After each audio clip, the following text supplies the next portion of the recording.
Namaste. Ayurveda, the science of life, explains about a practice that is to be followed by every healthy individual to lead a healthy life, and it is Dinacharya. Today, we are going to have a look on how to practice this in our day-to-day life.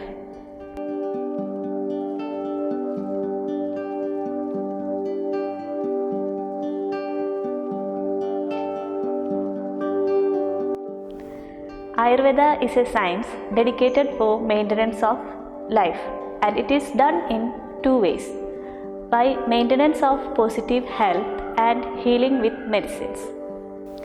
To maintain this positivity, Ayurveda recommends a scheduled regimen for each day.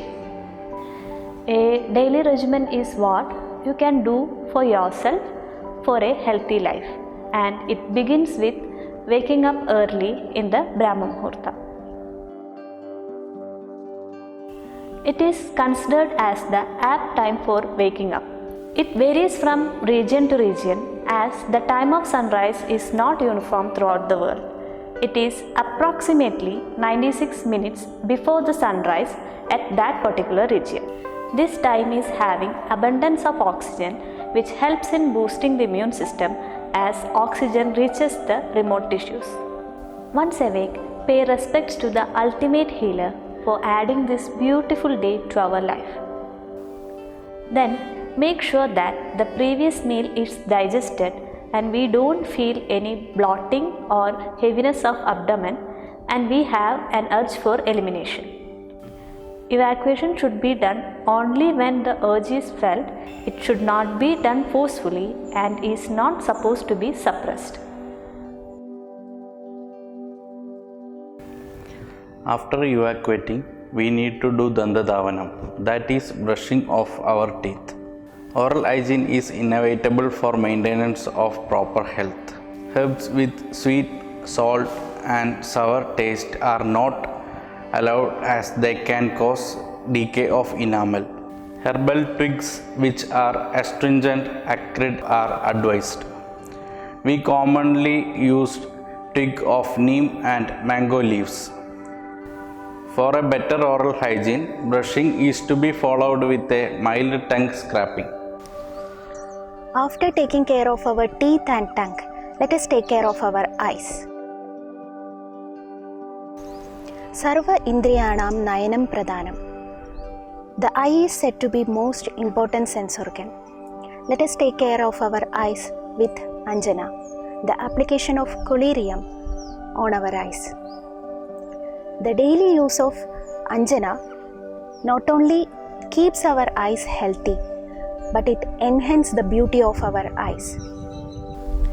It is applied in the inner part of lower eyelid from inner corner towards the lower corner with the help of fingertip or any thin rod-like applicators.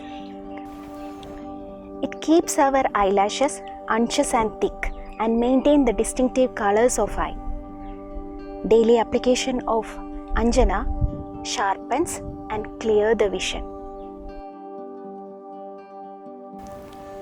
Next comes Nasya, installation of oil through nostrils.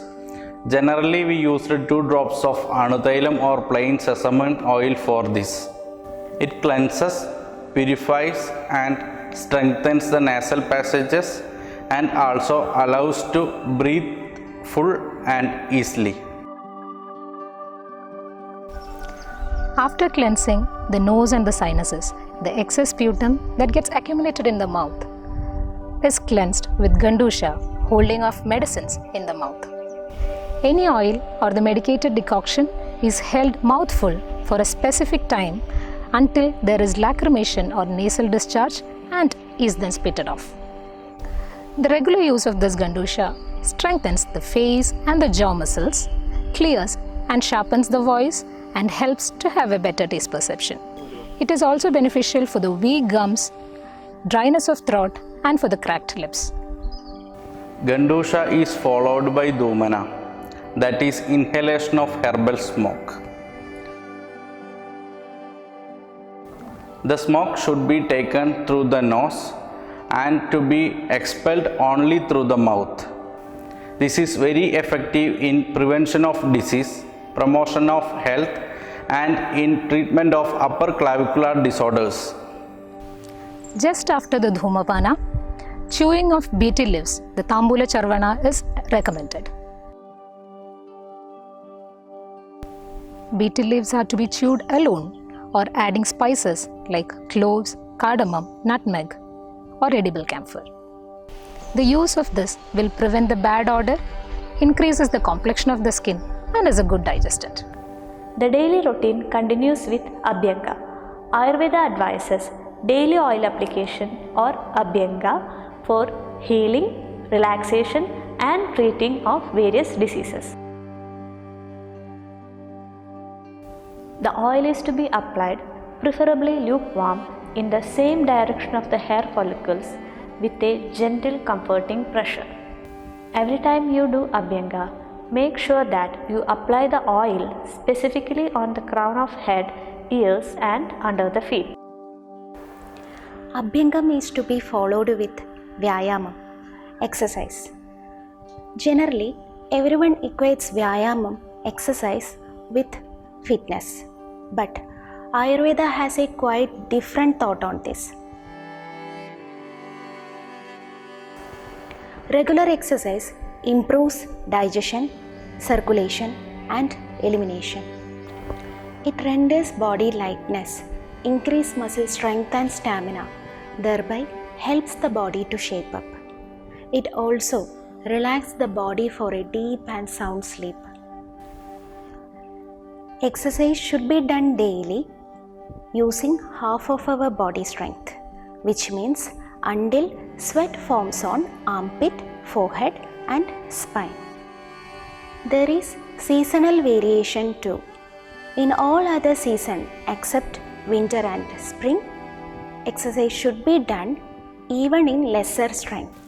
After a moderate exercise and before a bath, Udvartanam, the powder massage is advised. The massage can be done either with the dry powder or it can be mixed in a medium. This powder is gently massaged against the hair follicles, which imparts the firmness of the body by dissolving the excess fat which is deposited. Udvartanam removes the dirt and dust and thereby removes the bad odor and improves the complexion of the skin by promoting the circulation.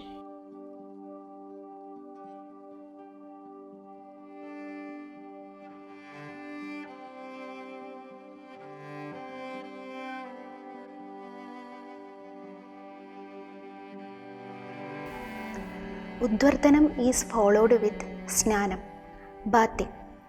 Ayurveda recommends warm water bath below neck, but don't use warm water for head. It is not good for eyes and hair. Bath should not be taken immediately after a meal as it causes indigestion.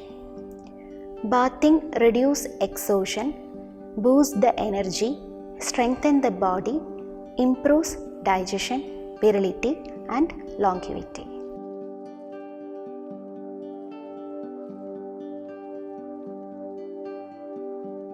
Being healthy starts with the choices we make each and every day.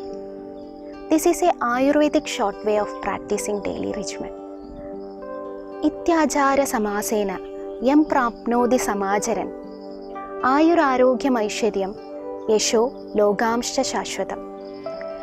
Those who practicing this will attain health, prosperity, longevity, fame, all the above, heavenly abode at the end. So, make these practices your habit for the maintenance of positive health.